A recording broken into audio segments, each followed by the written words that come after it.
टोकरी गाता के एक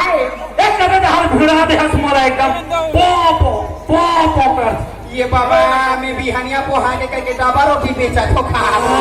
सुबह हो आता कारी